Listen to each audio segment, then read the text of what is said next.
system. What's up guys, welcome back to another GGF video, and today we'll be taking a look at the MOAB II Elite water-cooled PC case from ZADAK. Now this is quite an interesting little chassis. It's really designed for MATX or ITX motherboard, and it does have all the water cooling built in.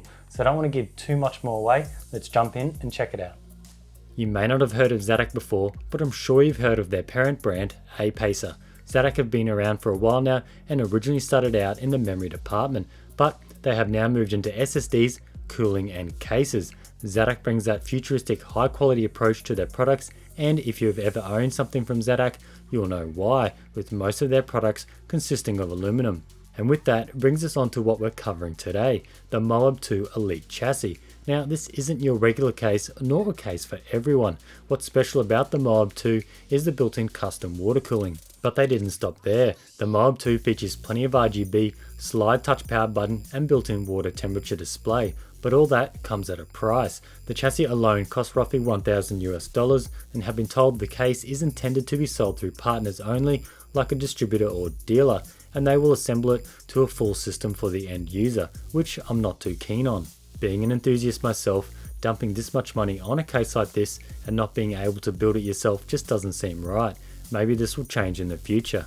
So what's included with the MOAB II? Well, pretty much everything you need. The components are packaged well with different layers. One layer consists of all the cooling components from fittings and the CPU block, which does support both Intel and AMD. Another layer consisting of screws, mounts and the 240mm fan cover, and then we have the chassis itself. The main highlight of the MOAB II is how the water cooling is incorporated. Once built, the system is basically tubeless. This is achieved by ZADAK internally routing the tube runs inside the case. With the case empty, you can kind of see the run layout. Now the tricky part with doing something like this is making it universal for different hardware. ZADAK has designed a sliding block for the in and out CPU terminals. I tried a few different motherboards and found this worked really well. Oh, and in regards to motherboard support, you can fit either ITX, MATX and some ATX motherboards. Personally, I'd stick to ITX or MATX. The case is rather small, coming in at 370 high, 190 wide and 310 deep, and weighs roughly 6.5 kilograms. The whole chassis is made from 4mm thick aluminum, so there is absolutely no flexing going on here. Design wise might not be everyone's taste, but this is ZADAK down to a T, which is almost identical to their RAM and SSD styling. The touch slider for the power button is neat, but like others I had issues as well. It took over 50 swipes for the switch to activate and turn the PC on. Even worse, it seems the switch would then be stuck on, turning the PC off after 4 seconds. And then to add to this, a few BIOS options need to be enabled regarding USB S5 power and power on after AC loss. To be honest, this is just far too complex, and a simple Vandal switch would have been a better option. Also, no manual is included, but hey, as this is not being sold to the end user, I don't really see this being a big problem. If this does change, no doubt a user manual will be supplied. The MOAB II is designed to run air-cooled GPUs up to 2 slot, but having no side panel, a 3-slot GPU would simply stick out a bit. Lengthwise, you're looking at roughly 290mm long, which is a major limiting factor for me. This really rules out most ARB cards from both AMD and Nvidia, unless going with a more specialty mini card like the ZOTAC Twin Edge 3060 Ti, which is what I'll be using. Around the back of the chassis is a single 240mm radiator, which is pre-installed. From a modding perspective, this could be upgraded to something thicker, but aligning the radiator ports would be an issue. But for a single CPU loop, the supplied radiator should do the job fine. I'll cover temps later on. No fans are included in the MOAB II, and I think that's fine for this level of chassis, as you'd most likely have your preferred fan choice anyway. ZADAK have included a neat fan bracket cover, and I guess it's up to you if you want to keep this on or not. Under the radiator is the cable and PSU chamber. SFX and SFXL only are supported in the MOAB. Considering the case size and restricted GPU length, I feel there was no need to try and allow for ATX PSU support. Also in this chamber is a drain valve. I kind of like it in this area as it's hidden and out of sight. It does require the chamber cover to be removed, but how often do you need to access this part? You can also see the DDC pump mounted in this area. Installing hardware in the MOAB II is a bit tricky as spaces are tight. There are no 24-pin or EPS hole cutouts for cables, just a large cutout directly behind the motherboard. The motherboard standoffs are slightly higher than normal, so I was able to route my EPS cable under the motherboard, but a sleeved 24-pin was just too thick to do this. I could route stock PSU cables or cable mod SFF cables all behind the motherboard with no troubles at all. There is also a cutout at the bottom for GPU and other cables. I found it was best to install all the hardware inside the case first, but mount the CPU and block on the motherboard outside the case, install the PSU and cable everything up. Lastly, all you need to do is connect the CPU block to the loop and fill. ZADAK have supplied a few angled 90 fittings as well as extendable fittings which are normally used for SLI configs. This makes things easier as cutting hard tube isn't required. In terms of filling, ZADAK have supplied a fill port right up the top, but to be honest, I really dislike these type of fill ports. Filling into a dedicated reservoir is always the way to go, but in cases like this, you are going to be limited. ZADAK have at least added somewhat of a small length of tube, which you could call a res. It's not much, but it's better than nothing. In builds without a res, I normally attach my own reservoir and remove it later once the system is full. This gives me peace of mind. I can simply fill the res and let the system bleed out over time.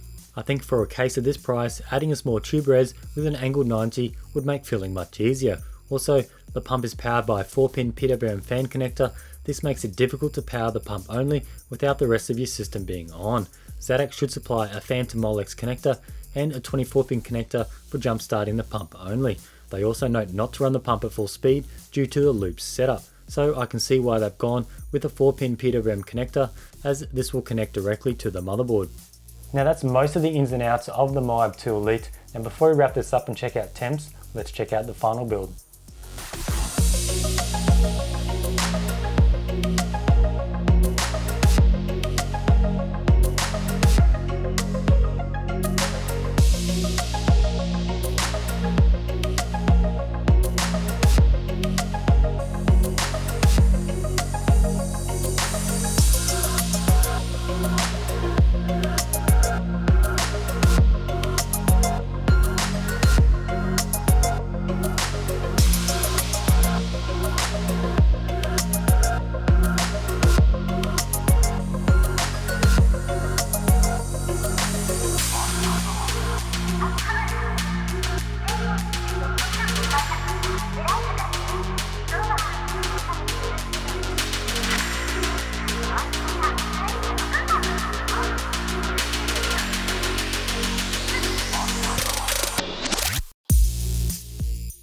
Now there's just a few last things I want to go over before I check out the temps on the MOAB II. Now there is an RGB controller built in to the chassis. Now that's how you saw all the lights up around here, and there's also an extra additional input to control other RGB devices. But the issue with this is the little controller sits behind the your GPU here, which I think is good. It's out of sight, but there's no way to control that RGB controller. It takes SATA power and it is stuck on RGB. So once you plug it on, you get the fancy RGB, sort of the rainbow going all around the edges, and any devices you plug in are stuck on that RGB mode. Now I'm not sure if that was an oversight, a mistake or something, whether it was meant to have like a remote control setup or something, but yeah, there's no way to say plug that into a motherboard to control it via software. I think that's a pretty easy fix.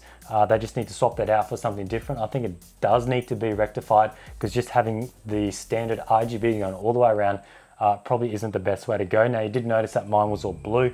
I simply bypassed the RGB controller and then just plugged it into the motherboard, and then my other fans went onto the motherboard as well, and that's how I got all the blue. So that definitely needs to be looked at. As I said earlier, the fill port, yes, it is tricky. I think I got away with it pretty easily because I attached that reservoir on top, and adding that extra reservoir, I could bleed it out over a few hours. I could fill up my coolant quite high, and then I could move and shake the case around and so on and get it to completely fill up, because in these smaller cases, these MITX and especially SFF builds, it is really hard to get your coolant completely bled out. So having that extra capacity up there worked really well.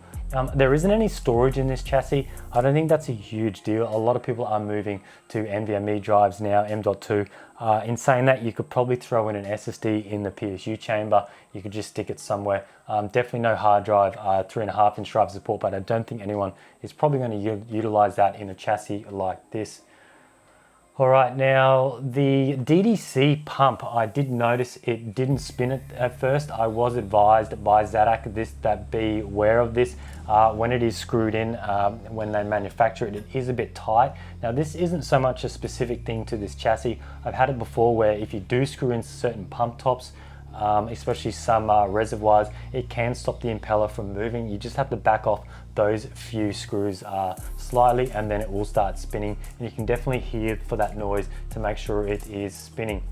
Now, I did add my own power button. I do think that little slide touch switch at the front does need to be looked at, but since then I have been told by ZADAK they have rectified it, and they are sending me out the rectified version for me to test, but I couldn't wait any longer to get this video out. Now, as you see, I did add my own vandal switch around the front over here. I did make a new cover panel. I didn't want to destroy the stock one. I just traced around it out of aluminum, made it a bit longer to hold that switch, and I think it works well, and it is nice and simple. Now, moving on to water sounds, you may have seen this in other videos that there has been trickling of water. I didn't experience any of that. Once again, it could be because I've added that extra reservoir. I did fill it a little bit different to how you're meant to. You're meant to shove a bit of a long tube down into that bit of tube here and fill it up that way. That is very hard to get it completely full doing that. And as I said earlier, I could bleed this system out over a few hours and get it 100% full. Now, we'll just have a quick listen of this system in operation.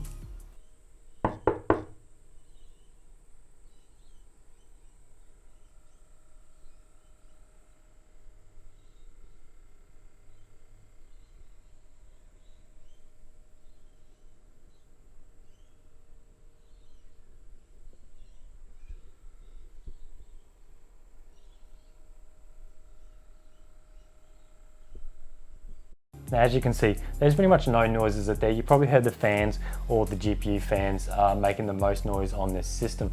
Now, moving over to Temps. Now, I think they were pretty good. You have to remember, this being a water-cooled system, it's nothing like you're going to do if you went with a custom water-cooled setup with your own radiators, your own fittings, and everything separate. The main issue with this is the aluminum radiator on the back is quite thin. It's not the thickest, but then again, it's not the thinnest, so it's about average, but it is aluminum. Now, it has to be aluminum because the whole chassis is machined out of aluminum, which makes the internal runs, which you saw in a shot previously, is made out of all aluminum. Now, a copper radiator would probably give you slightly better results, but you can't throw a copper radiator in this system because that'll be copper and then the rest will be aluminum, and it will not work very well. So in saying that, you can throw in like an expensive pump, an expensive block, and expensive fittings, which probably most of this is. It's got a $100 DDC pump, which is good, but it's all going to come down to the fans and the radiator. So don't expect crazy cooling results.